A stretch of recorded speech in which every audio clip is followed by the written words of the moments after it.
గోమాతను ఆరాధించండి. అంతేగాని గోవులను మన ఇంట్లో మిగిలిపోయిన వ్యర్థాలను తినే పశువుగా మాత్రం భావించవద్దు. మరి ప్రత్యేకించి కొంతమంది మూఢనమ్మకాలతో ఆబోతులకు అచ్చువేసి గ్రామాల మీదకి మంచిదని భావించి గ్రామాల్లోకి వదిలివేయటం జరుగుతుంది. దానికి తోడు మరి గ్రామంలో ఉన్నవారు మరికొంతమంది 4-5 ఆవుల్ని ఉదయం సాయంకాలం ఇళ్ల వద్ద పశుగ్రాసాన్ని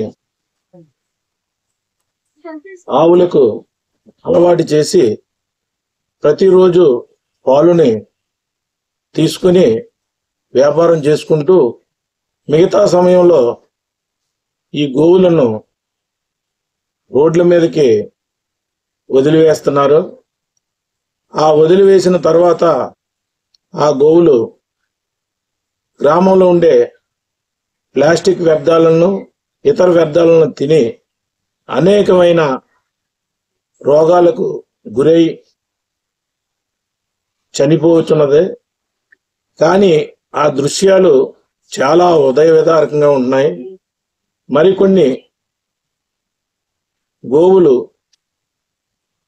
రాత్రి సమయంలో వాటికి ఆ యజమానులు ఏమీ ఆహారం పెట్టరు కాబట్టి ఆ సమయాల్లో రోడ్ల మీదే పడుకోవటం వల్ల నడవటం వల్ల ప్రత్యేకించి ఉండి 165 జాతీయ రహదారి గ్రామాల గుండా వెళ్ళటం వల్ల హై స్పీడ్ ఇంజిన్లతో వచ్చే మరి వాహనదారులకు చాలా ఇబ్బందిగా ఉంటుంది.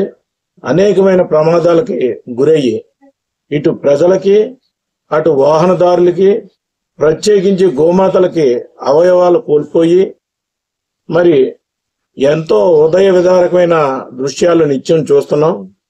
మరి మాబోటి గోరక్షణ కోసం పాటుపడేవారు మేము 1962కి ఫోన్ చేసి ఆ సమయంలో వెటనరీ డాక్టర్స్ని వాహనాల్ని తీసుకుని వస్తే మరి ఆ రోజు వరకు పాలు ఇదిగే ఆ ఆవుల యజమానులు కూడా ఇవి మాయి కావు అని చెప్పి వదిలి వెళ్ళిపోతున్నారు. ఇది గోహత్యతో సమానం. ఎందుకంటే హిందూ ధర్మంలో గోవుకి ఒక గృహప్రవేశానికి కానీ ఒక దోషాలు వచ్చినప్పుడు కానీ ఎన్నో శాంతులు ఇవన్నీ కూడా గోవు ద్వారానే మనం నివృత్తి చేసుకుంటున్నాం. అటువంటి గోవును అన్ని రకాలుగా ఉపయోగించి వాటికి ప్రమాదం గురి అయినప్పుడు అనారోగ్యం పాలైనప్పుడు రోడ్డు మీద వదిలి వెళ్ళటం అంటే అది హత్యతో సమానము. మరి అటువంటి సందర్భంలో మరి ఎవరు కూడా ఏమీ చేయలేక కొన్ని రోజుల పాటు రోడ్ల మీద అవి బాధపడుతూ చనిపోతున్నాయి. మరి దీన్ని అరికట్టాలంటే ప్రత్యేకించి ప్రభుత్వం వారు కూడా ఈ గోవుల్ని ఎవరైతే వ్యాపారంగా చేస్తున్నారో వారందరికీ కూడా మరి తెలియజేసి పాటించిన పక్షంలో కఠిన నిర్ణయం తీసుకోవాలని కోరుతున్నాను. ఏదేమైనా సరే గోవుల్ని పెంచుకునే అవకాశం ఉన్నవారు మాత్రమే గోవుల్ని మరి పెంచుకోవాలి. అంతేగాని ఏదో వ్యాపారం కోసం అని అంటే మరి కొంతమంది పెద్ద వయసులో ఉన్న వాహనదారులు కానీ వీళ్ళకు కూడా మూగ జీవులకి వాటికి ఏమీ తెలియదు కాబట్టి అడ్డంగా రావటం వల్ల మరి ప్రజలకు కూడా ఎంతో ప్రమాదాలు జరుగుతున్నాయి. ఇది గమనించి పూర్వం ఉండే గోభూములను అందరూ ఆక్రమించేసుకున్నారు. మరి ప్రభుత్వం గోభూముల్ని మరి గోవులకి కేటాయించినా పర్వాలేదు, లేదా దగ్గరలో ఉన్న గోశాలకు వీటిని మరి తరలించిన ఉపయోగంగా ఉంటుంది.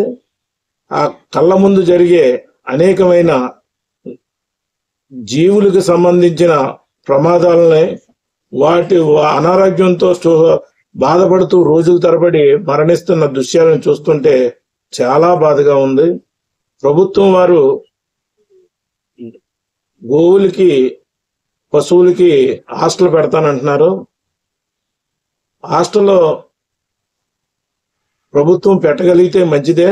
కాకపోతే కనీసం తక్షణం ఈ జాతీయ రహదారులు, మరి భీమవరం నుంచి ఉప్పుడేరు వరకు ఉన్న జాతీయ రహదారిపై సంచరిస్తున్న వందలాది ఈ పశువులను మరి గోశాలకు కానీ లేదా వ్యాపారం చేసుకునే వాళ్ళకి మాత్రం, ఎందుకంటే కొంతమంది 30-40 గోవుల్ని, ఆబోతుల్ని తీసుకొచ్చి గ్రామాల్లో వదిలేసి ఆ సంతతి పెరిగిన తర్వాత లారీల మీద తరలిస్తున్నారు.